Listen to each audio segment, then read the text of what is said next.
Hadirin ikhwatal iman rahimakumullah. Kita lanjutkan kajian surah kita untuk mengambil dua sahabat lagi yang dijanjikan oleh baginda sallallahu alaihi wasallam bahwa mereka ini adalah ahli surga. Sahabat yang ke-9 adalah Sa'id bin Zaid. Hadirin ikhwatal iman rahimakumullah, ayahnya yang bernama Zaid adalah seseorang yang dikenal menganut agama yang masih murni. Ayahnya adalah seseorang yang dikenal, hadirin ikhwatal iman rahimakumullah, orang yang tidak pernah menyembah berhala sekalipun, orang yang tidak pernah meminum arak, orang yang tidak pernah berzina, mencuri. Betul-betul orang yang sangat hanif, betul-betul orang yang sangat-sangat baik sekali. Orang-orang, hadirin ikhwatal iman, Zaid ayah daripada Sa'id merupakan orang yang satu-satunya, hadirin ikhwatal iman rahimakumullah, tidak pernah membungkukkan dan sujud ataupun beribadah kepada berhala. Karenanya suatu hari, hadirin ikhwatal iman, sang ayah yang bernama Zaid, beliau berada di Mekah, beliau berada di Ka'bah. Saat itu beliau bersandar di Ka'bah dan beliau mengatakan, "Ya Tuhanku, sekiranya aku belum menemukan agama yang suci, maka jadikanlah anakku sebagai penganut dari agama yang suci." Hadirin ikhwatal iman rahimakumullah, Allah Subhanahu wa taala menjawab doa tersebut. Maka hadirin ikhwatal iman rahimakumullah, terdengarlah tidak lama berselang bagaimana Nabi sallallahu alaihi wasallam kemudian mengajak untuk masuk ke dalam Islam. Disinilah Sa'id bin Zaid kemudian, hadirin ikhwatal iman rahimakumullah, beliau yang selama ini berasal dari keluarga yang tidak pernah menyekutukan Allah Subhanahu wa taala, belum pernah beribadah kepada Lata, Uzza dan Manat, maka kemudian diajak oleh sahabat Abu Bakar As-Siddiq untuk masuk ke dalam Islam. Sa'id bin Zaid orang yang ke-13 yang menyatakan keislaman kepada Nabi sallallahu alaihi wasallam. Dan ayahnya, hadirin ikhwatal iman rahimakumullah, dalam riwayatnya Zaid sang ayah yang tadi dinyatakan sebagai satu-satunya penduduk Mekah yang tidak pernah menyekutukan Allah Subhanahu wa taala, dalam riwayatnya beliau pun ternyata masuk Islam. Hadirin ikhwatal iman rahimakumullah, Sa'id bin Zaid adalah seorang yang lembut, adalah seorang yang baik hati. Hadirin ikhwatal iman rahimakumullah, beliau dengan kelembutannya, namun hadirin ikhwatal iman, pada saat mempertahankan keimanan begitu kokohnya, sehingga dengan kelembutan dan kekokohan dia mempertahankan keimanan. Disinilah seorang tokoh Quraisy, seorang yang pemberani, seorang yang gagah, kemudian tunduk dan masuk Islam dari tangannya. Siapakah dia? Dia adalah Umar bin Khattab. Jadi hadirin ikhwatal iman rahimakumullah, ternyata Sa'id bin Zaid merupakan suami dari adik Umar bin Khattab, yaitu Fatimah binti Khattab. Ketika suatu hari Umar bin Khattab menghunuskan pedangnya untuk membunuh Muhammad SAW karena sudah banyak mempengaruhi masyarakat Quraisy, saat itu dia berjumpa dengan seseorang dan ditanya, "Mau kemana kau Umar dengan membawa pedang seperti itu?" Kata Umar, "Aku akan menemui Muhammad. Dia sudah mencuci otak semua yang ada di sini." Kata orang tersebut sambil mencibir, "Bagaimana kau ingin membunuh Muhammad? Adikmu sendiri masuk Islam." Hadirin ikhwatal iman rahimakumullah, panas luar biasa dada Umar. Yang tadinya dia akan marah kepada Muhammad SAW, langsung dia berbalik arah menuju ke rumah adiknya Fatimah. Hadirin ikhwatal iman rahimakumullah, dalam keadaan marah Umar kemudian datang ke rumah Fatimah. Tapi sebelum dia ketuk pintu tersebut, Umar mendengar lantunan ayat Al-Quran dibacakan dari dalamnya. Dalam riwayatnya, hadirin ikhwatal iman rahimakumullah, yang dibacakan surat Maryam, dalam riwayat lain yang dibacakan dalam surat Taha. Hadirin ikhwatal iman rahimakumullah, maka kemudian digedorlah pintu tersebut. Sang adik kenal betul ini adalah ketukan sang abang, yaitu Umar. Maka hadirin ikhwatal iman, dibukalah pintunya. Maka hadirin ikhwatal iman rahimakumullah, terjadilah dialog yang cukup sengit antara Umar bin Khattab dan adiknya Fatimah serta suaminya yaitu Sa'id bin Zaid. Hadirin ikhwatal iman rahimakumullah, maka singkat ceritanya, luluhlah hati Umar bin Khattab. Makanya kemudian beliau minta untuk diperlihatkan apa yang baru saja mereka baca. Sang adik dan Sa'id bin Zaid mengatakan, "Tidak, engkau tidak berhak untuk menyentuhnya kecuali engkau dalam keadaan suci, Maka kemudian hadirin khotal iman rahimakumullah, Umar bin Khattab pun mandi. Maka kemudian diperlihatkan ayat tersebut. Setelah itu datanglah Umar bin Khattab kepada Nabi sallallahu alaihi wasallam dan menyatakan keislamannya. Hadirin khotal iman rahimakumullah, Sa'id bin Zaid tidak pernah apa dalam peperangan. Dan beliau hadirin khotal iman rahimakumullah orang yang sangat jujur, orang yang sangat baik, ya. Karena itu hadirin khotal iman rahimakumullah, Nabi SAW mengatakan bahwa doa Sa'id bin Zaid selalu dikabulkan oleh Allah Subhanahu wa taala. Dan itu terjadi ketika masa kekhalifahan hadirin khotal iman rahimakumullah, ya. Ada seorang wanita yang bernama Afra, ya. Dalam riwayat yang lain bernama Arwa. Maka kemudian wanita ini hadirin khotal iman memberikan tuduhan palsu kepada Marwan bin Hakam sebagai khalifah pada saat itu. Sang wanita mengadukan bahwa Sa'id bin Zaid sudah mengambil tanah miliknya. Maka kemudian dipanggillah oleh khalifah, ditanyakan apa betul dakwaan daripada wanita ini. Kata Sa'id bin Zaid, sama sekali tidak. Bahkan tanahkulah yang diakui oleh dia. Maka kemudian sang khalifah mengatakan, kalau engkau betul-betul tidak mengambil tanah wanita itu, bersumpahlah. Hadirin khotal iman rahimakumullah, Sa'id bin Zaid kemudian mengatakan, demi Allah, Baginda sallallahu alaihi wasallam mengatakan tidaklah seseorang mengambil sejengkal tanah yang bukan haknya kecuali dia akan mati disebabkan atas hal itu. Maka kemudian Sa'id bin Zaid mengatakan, demi Allah, aku tidak mengambil hak dari wanita tersebut, dan jika wanita ini berdusta, maka Allah akan jadikan dia mati dalam keadaan buta, dan dia mati di tanah yang dia rampas daripadaku. Maka Allah mengabulkan doa Sa'id bin Zaid. Hadirin khotal iman rahimakumullah, wanita tersebut kemudian buta dan tidak bukan kecuali kalau saat dia berjalan dia akan dituntun oleh budaknya. Maka hadirin khotal iman, suatu malam wanita tersebut bermaksud untuk pergi ke sumur dan tidak ada yang menemaninya. Maka kemudian dia terjatuh ke dalam sumur dan dia mati di tempat tersebut. Allah mengabulkan doa Sa'id bin Zaid.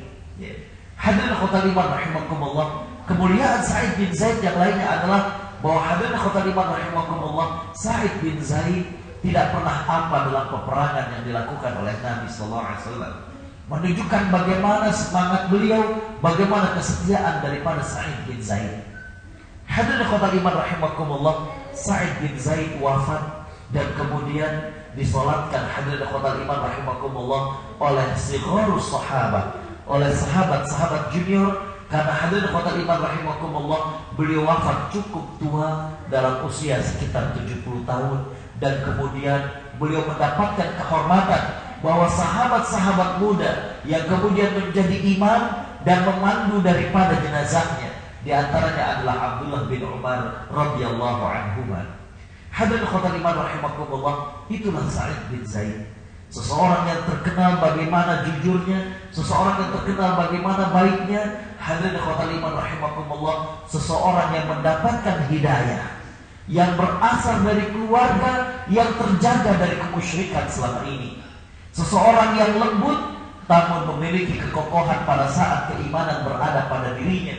Sehingga hadirin khotal iman rahimakumullah, Umar bin Khattab kemudian luluh hatinya dan menyatakan keislaman di hadapan Nabi sallallahu alaihi wasallam karena kelembutan dan kekokohan keimanan Sa'id bin Zaid. Hadirin khotal iman rahimakumullah, sahabat yang terakhir, sahabat yang ke-10 adalah Abu Ubaidah Al-Jarrah.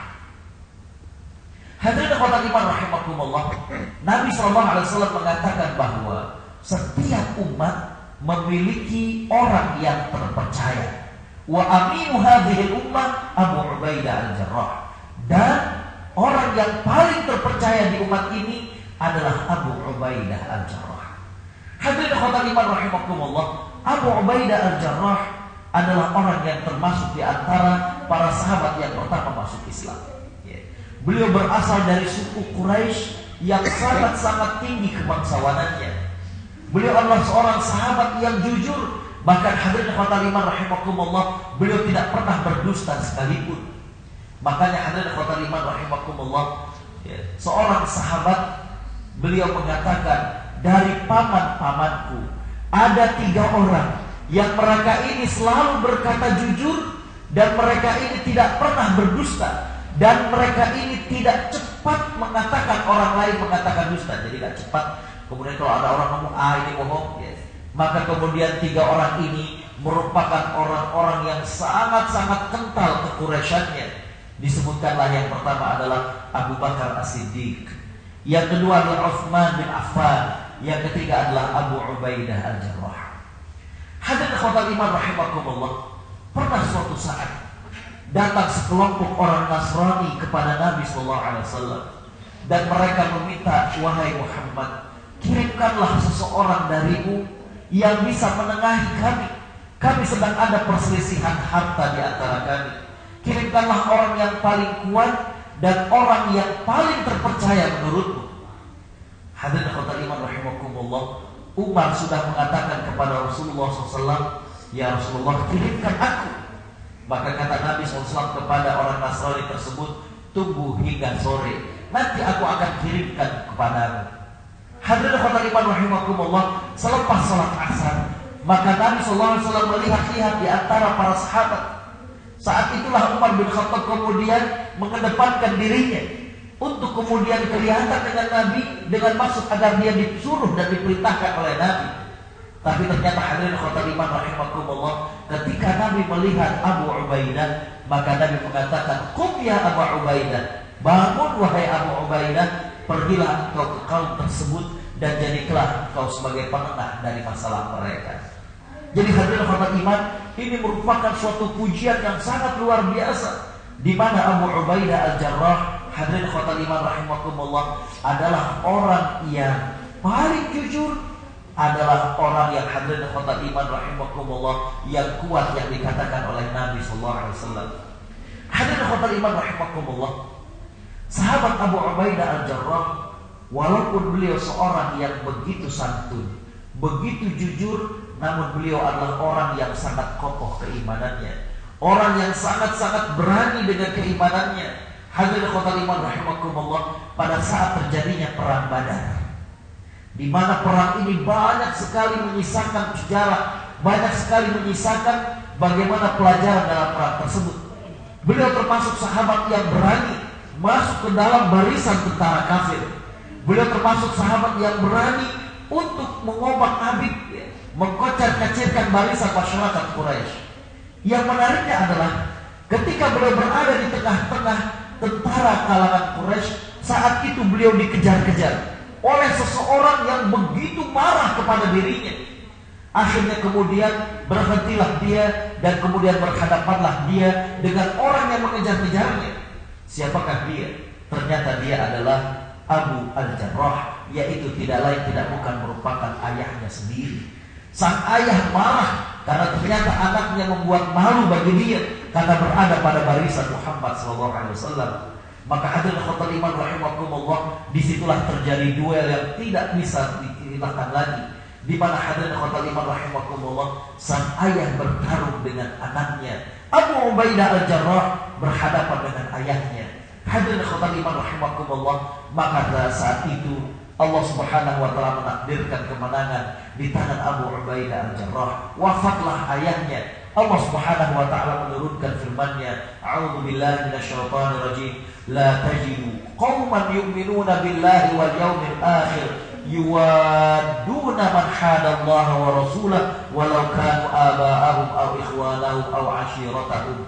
Tidaklah kau dapatkan mereka-mereka yang beriman kepada Allah Subhanahu wa taala dan Rasul-Nya, mereka memberikan loyalitas dan kecintaan kepada orang-orang yang menentang Allah Subhanahu wa taala, walaupun mereka itu adalah ayah-ayah mereka atau anak-anak mereka ataupun saudara-saudara mereka. Allah menurunkan ayat itu kepada Abu Ubaidah Al-Jarrah. Tapi Abu Ubaidah Al-Jarrah bukan kemudian bangga dan menepuk dadanya, justru semakin kuat keimanannya bahwa dia sememangnya adalah harus membela Muhammad SAW. Hadirin ikhwatal iman rahimakumullah, sebalik daripada kejujuran Abu Ubaidah, bagaimana keimanan beliau yang kokoh. Yang ketiga, hadirin ikhwatal iman, keistimewaan Abu Ubaidah adalah beliau orang yang sangat sederhana. Di masa Khalifah Umar bin Khattab, beliau dijadikan gubernur di Syam, di Syria sekarang. Hadirin khawatir iman rahimakumullah, Umar bin Khattab pernah mengirimkan uang 4.000 dinar untuk Abu Ubaidah. Tapi hadirin khawatir iman rahimakumullah, ketika utusan tersebut sampai memberikan uang tadi, maka langsung dipanggil pembantunya dan minta untuk dibagikan uang tersebut kepada fakir miskin yang ada di Syam dan tidak menyisakan walaupun 1 dinar kepadanya. Hadirin khawatir iman rahimakumullah, itulah pilihan hidup.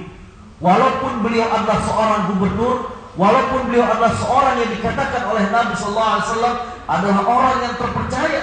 Karenanya hadirin khawatir iman, ketika hari di mana Nabi sallallahu alaihi wasallam wafat, pada saat para sahabat berkumpul untuk membicarakan siapakah yang akan menggantikan Nabi sallallahu alaihi wasallam, yang pertama kali terjadi adalah Umar mengangkat tangan Abu Ubaidah. Dan Umar mengatakan, aku akan membaiat Abu Ubaidah, karena Nabi SAW memuji kepadanya, sesungguhnya setiap umat memiliki orang yang terpercaya, dan orang yang terpercaya dari umat ini adalah Abu Ubaidah. Maka aku akan membaiat Abu Ubaidah. Tapi apa yang terjadi? Abu Ubaidah melepaskan tangannya dari Umar, dicari Abu Bakar As-Siddiq. Kemudian Abu Ubaidah mengatakan, bagaimana mungkin kita menjadi imam di hadapan orang yang Rasulullah SAW sendiri ridha untuk menjadi makmum daripadanya? Tidakkah kalian ingat bahwa Abu Bakar As-Siddiq pernah menjadi imam ketika Nabi SAW wafat, karena ketika Nabi SAW dalam keadaan sakit? Karena itulah Abu Ubaidah mengatakan, aku akan membaiat Abu Bakar As-Siddiq, yang kemudian diikuti oleh orang-orang yang ada, kemudian membaiat kepada Abu Bakar As-Siddiq. Hadirin khotbah rahimakumullah, kesederhanaan Abu Ubaidah sangat terkenal sekali, sehingga kemudian Umar bin Khattab bermaksud untuk melihat bagaimanakah kondisi sebenarnya Abu Ubaidah di Syam. Hadirin khotbah, maka ditanyakan oleh Abu Ubaidah, mau kemana engkau ke Syam? Kata Umar, aku ingin berkunjung ke rumahmu. Kata Abu Ubaidah, tidak perlu. Kata Umar, aku ingin melihat bagaimana rumahmu. Kata Abu Ubaidah, nanti kau akan menangis kalau ke rumahku. Tapi Umar bersikeras. Maka kemudian hadirin khotbah iman, Umar pun ke Syam, Umar ke Syria untuk melihat rumah Abu Ubaidah Al-Jarrah. Ketika beliau masuk, terkejutlah Umar hadirin khotbah iman, karena ternyata tidak banyak perabotan yang dimiliki oleh Abu Ubaidah. Kosong. Hanya sebuah dipan dan juga piring besar dan alat untuk memasak. Maka kemudian Umar bertanya kepada Abu Ubaidah, apakah begini saja harta seorang gubernur? Maka kemudian Abu Ubaidah hanya tersenyum. Kata Umar, kalau begitu apakah engkau punya makanan? Hadirin khotbah rahimakumullah, saat itu Abu Ubaidah menggelengkan kepalanya. Dalam riwayat yang lain, Abu Ubaidah hanya mengambilkan sepotong arang yang maksudnya adalah hanya ada bahan bakar dan makanan yang tidak ada. Saat itulah Umar menangis haru. Bagaimana seorang sahabat yang demikian mulia, yang dipuji-puji oleh Nabi SAW, beliau menjadi seorang gubernur, tapi memilih sikap untuk zuhud dan sederhana. Disitulah Umar menangis. Abu Ubaidah kemudian berkata, bukankah aku pernah mengatakan kepadamu, jangan kau ke rumahku, nanti kau akan menangis melihat rumahku. Hadirin khotbah iman rahimakumullah, Abu Ubaidah kemudian wafat dalam sebuah wabah penyakit menular yang mengenai daripada Syam. Hadirin khotbah iman rahimakumullah, walaupun demikian, para ulama mengatakan setelah Abu Ubaidah wafat, maka jasadnya kemudian dimakamkan di Madinah. Ada riwayat yang lain yang mengatakan bahwa beliau ditanam dan juga dikuburkan di Syam. Tapi sekiranya pendapat yang pertama yang menyatakan bahwa beliau dikuburkan di Madinah, tiada lain tiada bukan karena para sahabat merasakan bagaimana kemuliaan dari sahabat Abu Ubaidah Al-Jarrah yang dikatakan oleh Nabi, aminu hadhil ummah, orang yang paling terpercaya di umat ini. Beliau tidak pernah dusta sekalipun dalam umurnya. Beliau tidak pernah berkata dusta sekalipun sepanjang beliau hidup. Inilah luar biasanya Abu Ubaidah Al-Jarrah. Hadirin khotbah iman rahimakumullah, pantaslah ke-10 inilah yang dijamin oleh Nabi SAW bahwa mereka ini adalah dijanjikan masuk surga oleh Allah Subhanahu wa taala. Hadirin khotbah iman, mudah-mudahan dengan kajian kita kepada 10 sahabat yang dijanjikan masuk surga, bukan hanya sekedar kita menjadi tahu, bukan hanya sekedar menjadikan dan menambah wawasan kita, akan tetapi yang kita inginkan adalah bagaimana kita bercermin kepada mereka. Tashabbahu birrijali, inna tashabbuha bil kirami kiram. Bercerminlah dengan orang-orang yang mulia.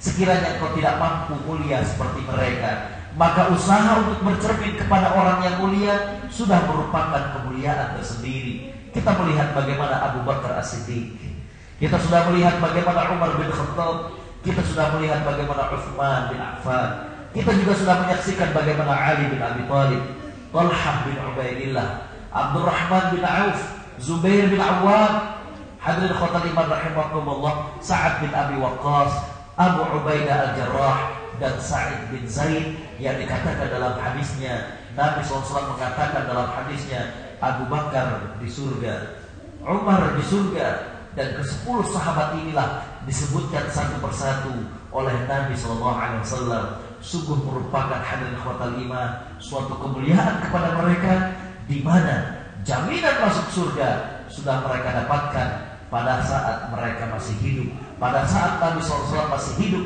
dan Nabi sudah menjamin bahwa mereka inilah termasuk ahli surga. Hadirin khotul iman rahimakumullah, insyaallah kita akan lanjutkan dalam sahabat-sahabat yang lain dan tabi'in ataupun generasi-generasi yang lain. Tiada lain tiada bukan untuk kita contoh, untuk kita bercermin dari mereka, dan yang selanjutnya adalah kita bangga bahwa kita memiliki sejarah yang dicatat dengan tinta emas. Bagaimana orang-orang yang memiliki perilaku, orang-orang yang memiliki sejarah yang mulia. Terakhir, kanu walima la nakunu, kalau mereka mampu, mengapa kita tidak? Tugas kita adalah menciptakan sejarah yang sama dengan mereka, dengan situasi yang berbeda. Hadirin khotul iman rahimakumullah, kita cukupkan kajian subuh kita, dan insyaallah kita akan lanjutkan kajian malam berkaitan tentang surga dan neraka dalam Al-Quran dan As-Sunnah.